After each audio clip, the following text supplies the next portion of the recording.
Okay, so probably the most challenging thing about this unit is trying to undo your thinking from everything we've done up to now, because we're going to be doing the complete opposite.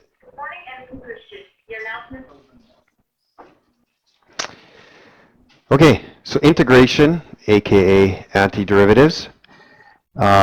So how are we going to talk about the antiderivative?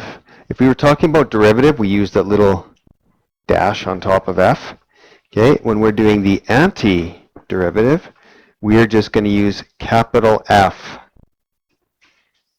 Okay, so this is a capital. And this is called the antiderivative.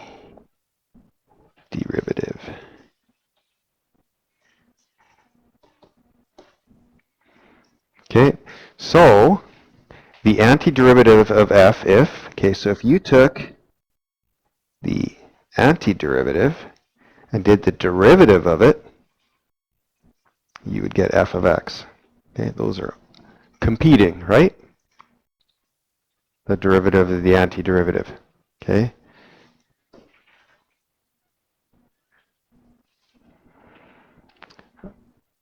So this is the derivative of antiderivative.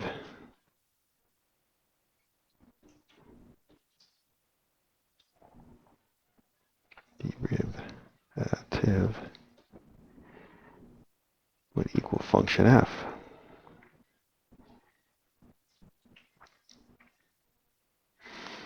Now, let's just start doing some to kind of wrap our brains around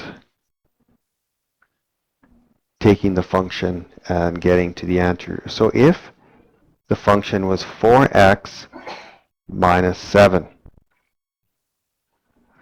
the antiderivative would be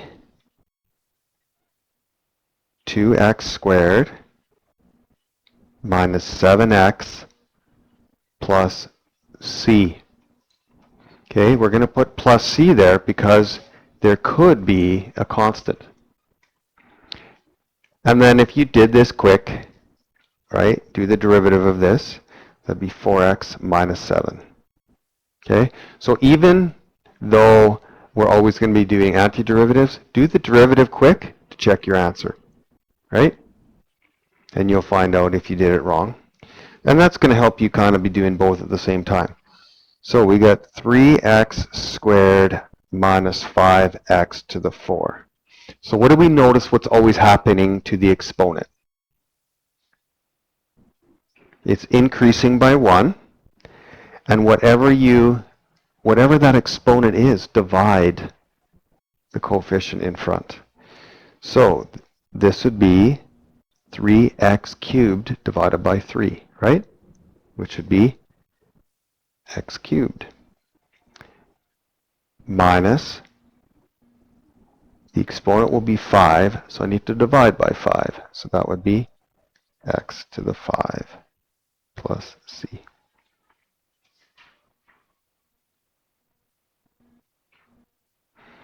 Okay, let's try this one. 8 cos 2x.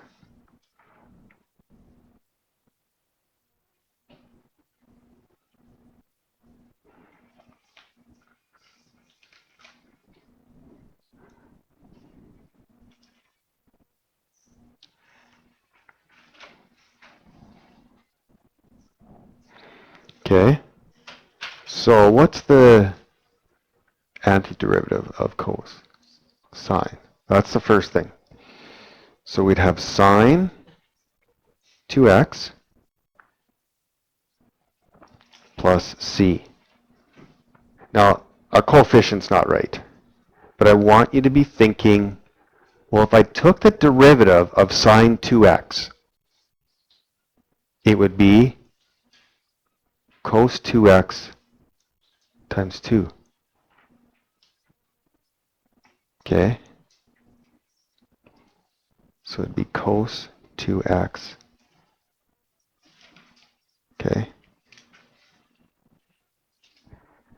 So what number would have to be out front here then? A 4, yeah. So if you put a 4 there, you could see how when you take the derivative,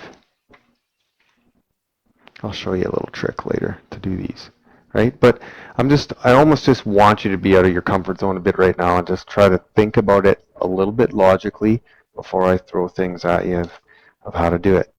Now, when we had displacement, if we took the derivative of displacement,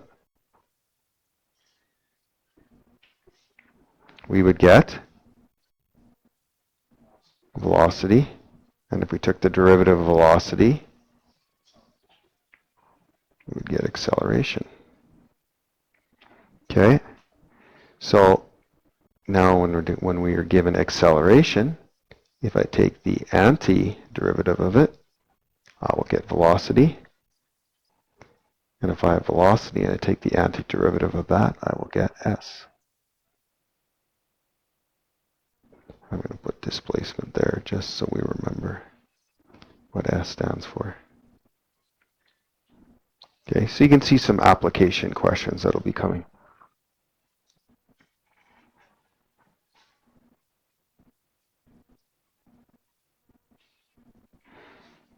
Okay, now if we took the derivative of the integral, I'd get f of x, which would equal 3. So what do we think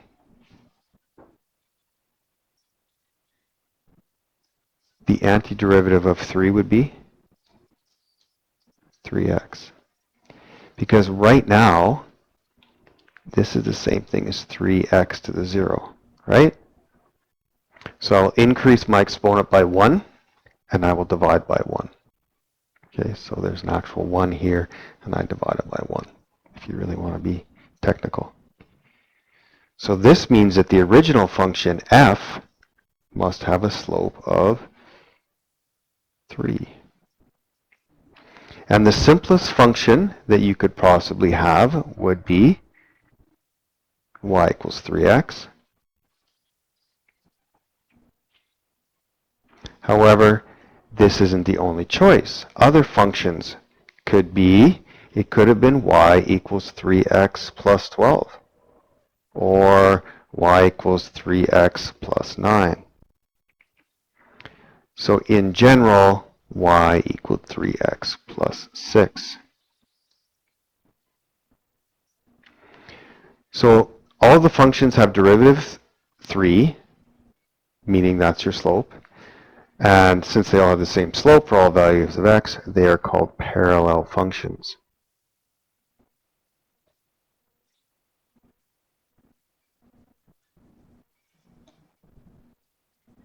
So thus, antiderivatives are not unique.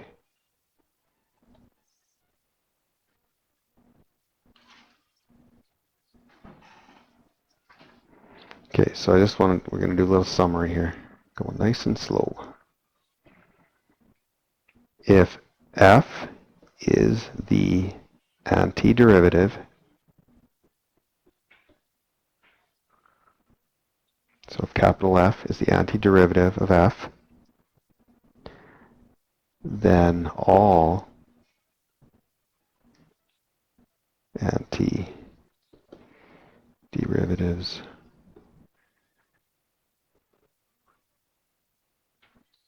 of f are represented by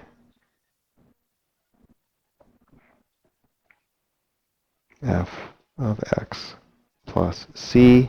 C is a constant.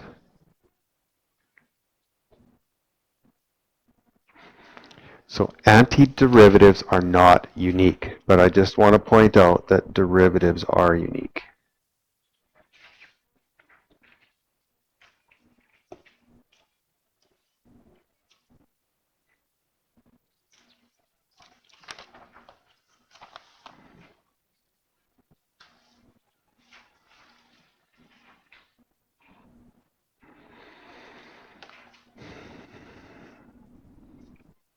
Okay, so finding an antiderivative called integration is the reverse of differentiation.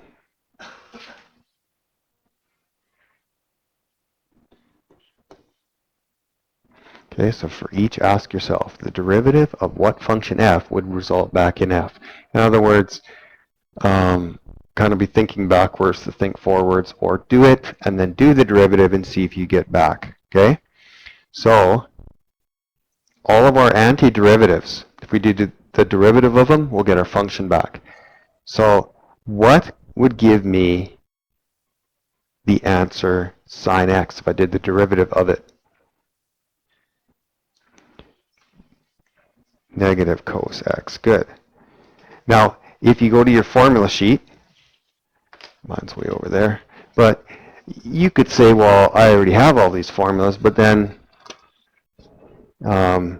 these are on the very last page, which are opposites of your derivatives. And you see the little integral sign? You can see sine x is negative cos x. Okay? Cos x would be sine x. Secant squared x is tan x. Okay? Cosecant cotan, if you look down, would be negative cosecant x. Secant x tan x. On your sheet it's tan x secant x, but same thing. That's secant x. And cosecant squared is negative cotan x. Again, you do not have to memorize these. These will be on your formula sheet. Till next year.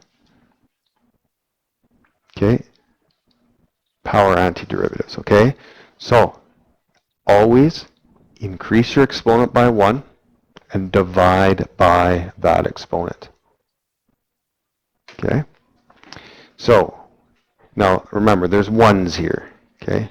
I know you guys know that, but I'm just, okay. So what will my new exponent be?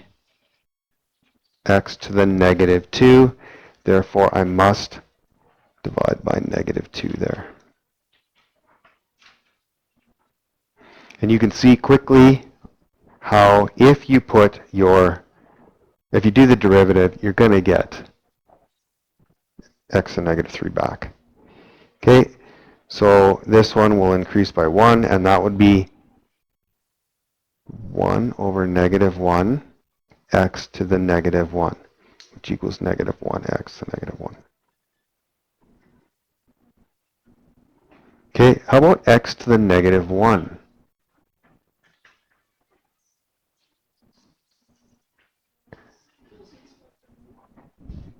Because that would give me 1 over 0 x to the 0. So it can't do. We can't do today. But what was, it's like a spoiler alert, what made 1 over x? What was the derivative that gave you 1 over x?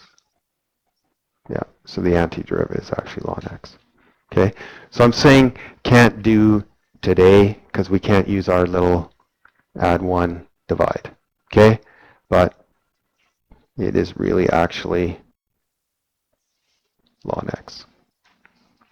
So we can't use the power rule. Okay, x to the 0, which is 1, would be just x to the 1, right? X to the 1, we got x to the 2, so I got to divide by 2. X to the 2 would be x to the 3, so I got to divide by 3. X to the 3 would be x to the 4, so I got to divide by 4. So when you take the derivative, you can go, and it's quick, right? Oh yeah, let me just, x to the 3. When we take the antiderivative of x to the n, what we'll do is we'll go x to the n plus 1 and divide by 1 over n plus 1.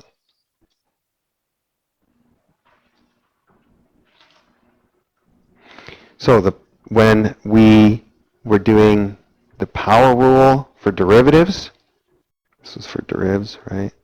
We did multiply, then subtract 1.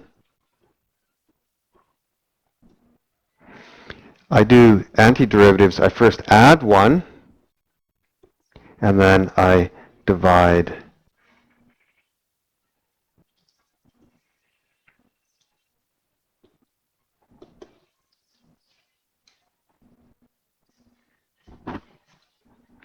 Okay, and then I'll maybe be more specific that I subtract 1 in the exponent here. I add 1 in the exponent.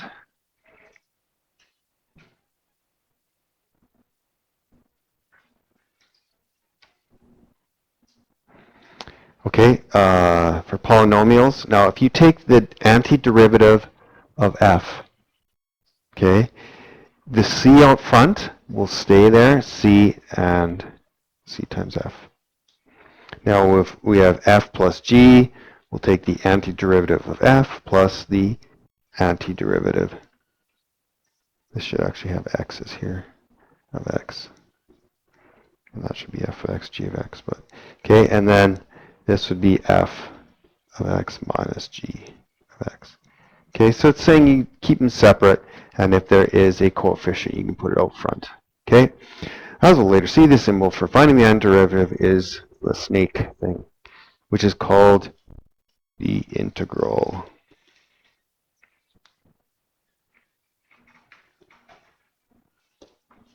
Okay, thus the integral formulas on the formula sheet can be used for antiderivatives.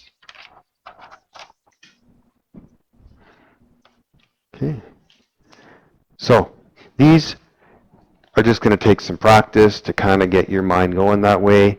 So we're going to do these examples and then let you get at it. Okay, so the first one, I'm going to increase my exponent.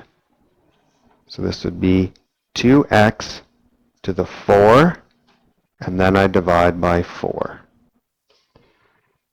plus 5x to the 1, and I will divide by 1. Now, do you have to show this every time? No, but it's our notes, right? So I'm obviously trying to be precautious here and make sure I don't miss anything. And then you'll always want to reduce. 2/4 would be 1/2 x to the 4 plus 5x plus c. See, in the 1/2, just given that, you might go, oh, it doesn't look like the integral of 2x cubed, right? Well, if you did your derivative quite fast, you'd get 4x cubed plus 5, or 2x cubed plus 5, 4 over 2x cubed plus 5, and then you divide your 4 divided by 2. Okay, so let's do this one together. This would be what? 3x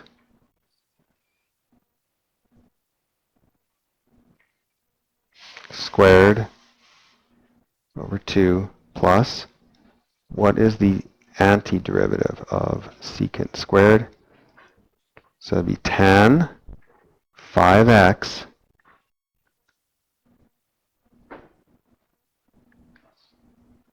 plus c's there, but I've got to counter that 5x.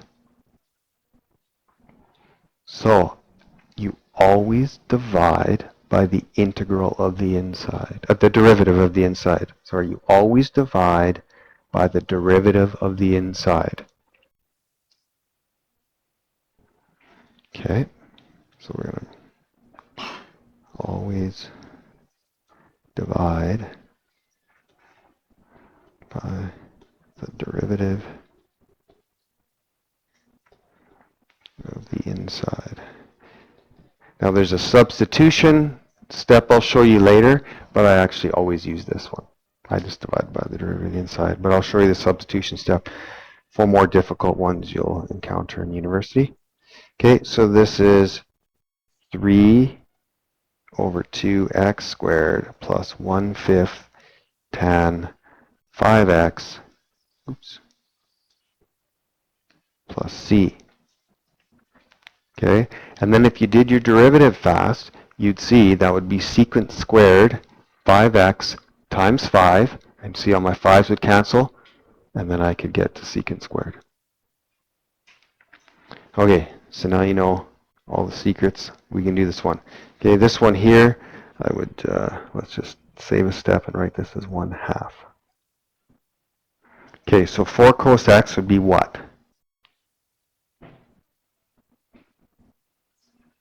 4 sine x. Braden Cummings to the office, please. Braden Cummings to the office. Okay, and then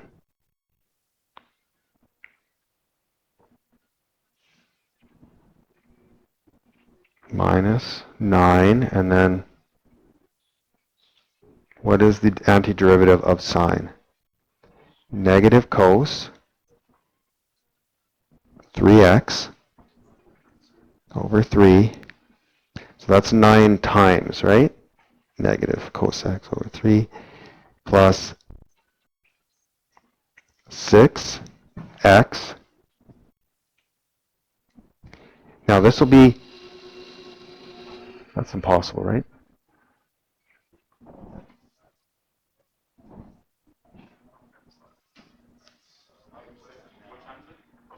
12:10, I have to. Okay. Please ignore that bell. Classes will keep going till 10 after 12. Now, instead of dividing by 3 over 2, dividing by 3 over 2 is the same thing as multiplying by 2/3. So I always just put the reciprocal there to multiply. Okay, so this would be 4 sine x, and then I've got negative 9 times negative cos, which would be positive 9 divided by 3. So it would be plus 3 cos 3x plus 6 times 2 is 12. 12 divided by 3 would be 4. And then x to the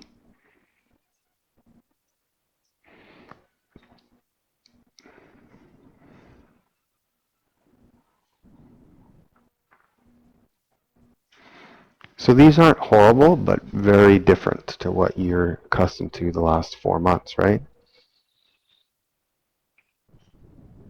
Okay, so antiderivative of sine is what? Oops, I forgot my plus c on the last one. Did I do plus c in the one before? Yep, okay, good. Okay, so this would be negative cos 3x minus 1 divided by the derivative of the inside would be 3. So this would be negative 1/3 cos 3x minus 1 plus c.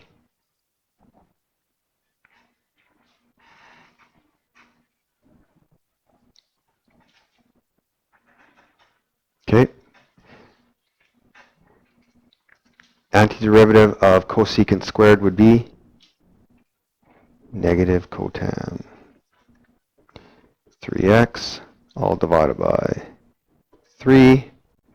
So that would equal negative 1/3 cotan 3x plus c.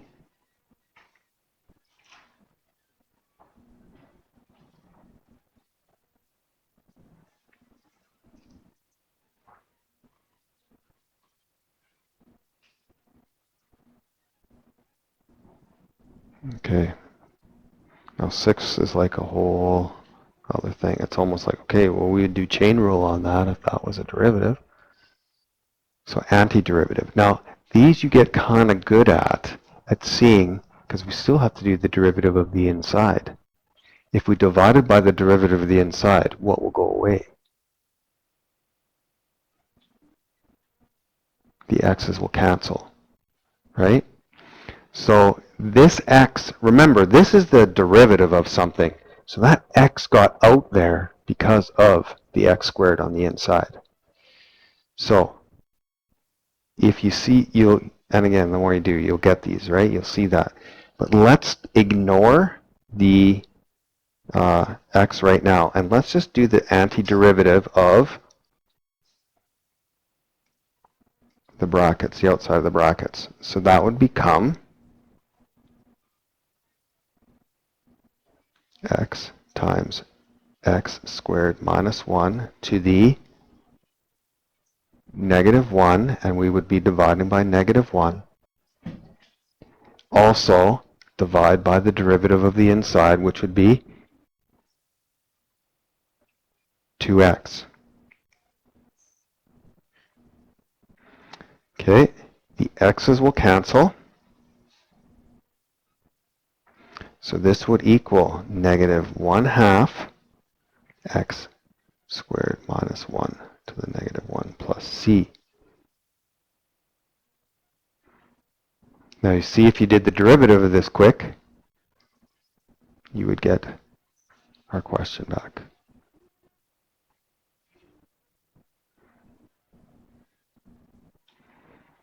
Okay, so really have to change your thinking for these, right? Okay, so f is actually easier because that x really screws you up for number 6. But this one, let's just do, what is 3 over 2 if you add 1? 5 over 2. So then I'm going to go 6 times 2 over 5 times 3x minus 1 to the 5 over 2. Yes, I could have divided by 5 over 2, but, and then I've got to divide by 3. Okay, so to simplify this, the 6 and the 3 will simplify. This will be 2. So then I get 2 times 2 is 4, so that'd be 4/5 3x minus 1 to the 5 over 2 plus c.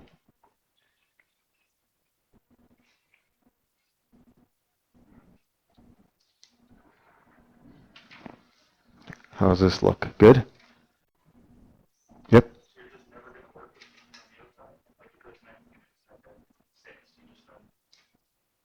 Yeah, if you could see that the derivative made that, right? And that comes from practice. And yeah, that just comes from practice. And these are much more simpler than you will see next year. Because we just want to really introduce you to antiderivatives more than anything, because they have some big applications. Okay, so there's your homework, or hopefully not homework.